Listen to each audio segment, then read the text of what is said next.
Morning class. आज हम बात करेंगे आपके चैप्टर नंबर 7 के बारे में। रिवाइज करेंगे इस चैप्टर को हम, जिसका नाम है conservation of plants and animals. मतलब कैसे हमें प्लांट्स और एनिमल्स को बचाना चाहिए और क्यों। हमें पता है कि जो प्लांट्स हैं वो क्या है, नेचुरल रिसोर्सेज हैं। कुछ तो प्लांट्स जो होते हैं वो खत्म होने के बाद फिर से ग्रो कर जाते हैं, लेकिन कुछ ऐसे जो प्लांट्स हैं जो एक बार खत्म हो दोबारा नहीं हो पाएंगे। ऐसे ही प्लांट्स के बारे में हम बात करते हैं, जैसे फॉरेस्ट के अंदर कुछ ऐसे प्लांट्स होते हैं जिनको अगर हम कट डाउन कर दें और वापस उनको प्लांटिंग ना करें तो वो फिर से ग्रो नहीं करेंगे और वो जो स्पीसीज होगी वो एक्सटिंक्ट हो जाएगी, खत्म हो जाएगी। वो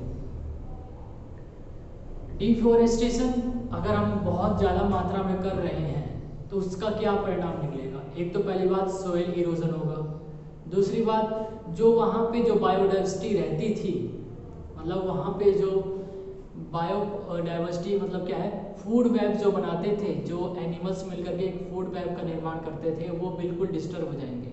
ठीक है, उदाहरण के तौर पर अगर मान लें हमने किसी जंगल को काट दिया तो उसके अंदर रहने वाले जंगली जो जानवर हैं वो क्या होंगे, वो धीरे धीरे लुप्त हो जाएंगे, खत्म होते चले जाएंगे। क्यों?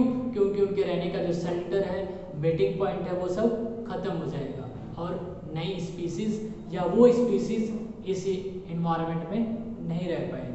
जैसे हम बात करते हैं कि हमारी धरती में बहुत साल पहले क्या थे, डायनासोर से। क्या आप डायनासोर की प्रजाति अब मिलती है? नहीं मिलती है।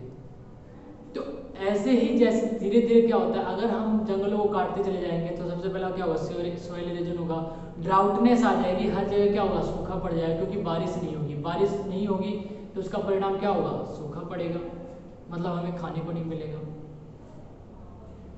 तो हमें इस अर्थ यूनिवर्स को और खाने को नहीं मिलेगा। अगर प्लांट को काट दिया जाए तो पानी नहीं मिलेगा, पानी नहीं मिलेगा तो मतलब क्या है, जो पीने वाला जो पानी है, जो ग्राउंड वाटर लेवल वाटर है, वो भी खत्म होता चला जाएगा, रिड्यूस होता चलेगा। क्योंकि प्लांट 90% ऑफ वाटर क्या कर देते हैं, वेस्ट कर देते हैं, ट्रांसपीरेशन के फॉर्म में बाहर निकाल देते हैं।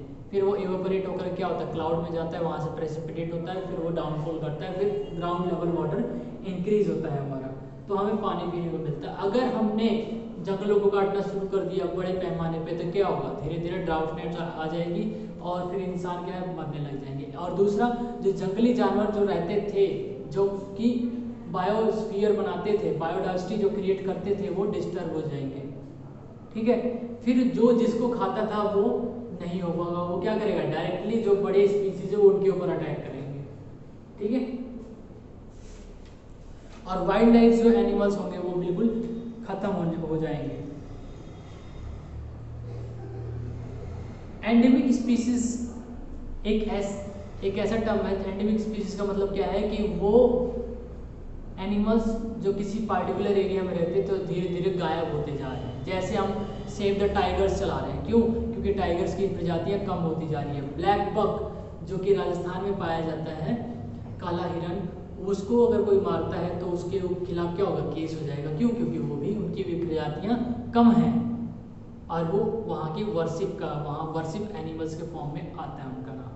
तो क्या है, धीरे धीरे क्या हो रहा है कि हम इन स्पीसीज को बचा रहे हैं। क्यों बचा रहे हैं? क्योंकि बायोडाइवर्सिटी बैलेंस रहे, मतलब ह्यूमन और नेचर का जो एक बैलेंस है वो बना रहे। इसके में हम क्या करते हैं, या तो हम जूस बनाते हैं, या फिर वाइल्ड लाइफ सेंचुरीज बनाते हैं, या बायो डाइवर्सिटी स्फीयर्स बनाते हैं, या फिर नेचुरल पार्क्स बनाते हैं, ताकि हम इसको, इस इन्वायरमेंट को बचा करके रखें।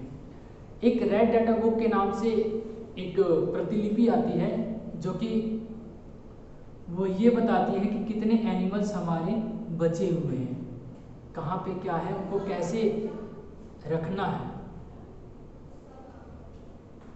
प्लांट और एनिमल्स कहाँ पे कितने हैं और वो कितनी प्रजातियों में है और कितना रह गया है और कितना उनको बचाए रखने के लिए क्या क्या करना होगा, ये सारा मेंटेन करना होता है हमें, ताकि हम इस एनवायरनमेंट को, अर्थ को बचा सके। आखिरी में सीधी सी बात यही है कि अगर हम अर्थ को नहीं बचाएंगे तो हम रह नहीं पाएंगे, रह नहीं सकते हैं। तो इसलिए क्या करना पड़ता है, डिफॉरेस्टेशन को कम करके अफॉरेस्टेशन का इस्तेमाल करेंगे, यानी कि रीफॉरेस्टेशन करेंगे। अगर रिफॉरेस्टेशन करेंगे तो हमें क्या मिलेगा, वाटर भी मिलेगा हमें, और प्लांट को रहने के लिए जगह भी मिलेगी, सेंटर्स भी मिलेगा, मीटिंग पॉइंट भी मिलेगा, हमें तरह तरह के फूड प्रोडक्ट्स भी मिलेंगे, एनिमल प्रोडक्ट्स भी खाने को मिलेंगे।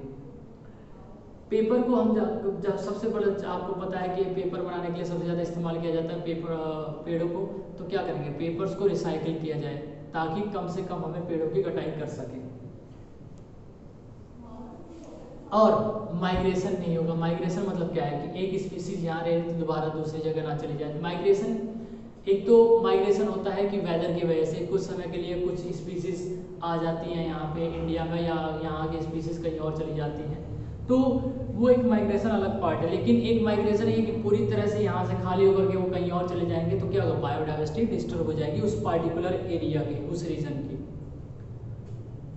तो इस चैप्टर में हमने इकोसिस्टम के बारे में पढ़ा। इकोसिस्टम सेम वही है जो बहुत सारे स्पीसीज एक साथ रहते हैं और फूड वेब मेंटेन करते हैं, उनको इकोसिस्टम बोलते हैं। और बायोडाइवर्सिटी भी सेम चीज़ है।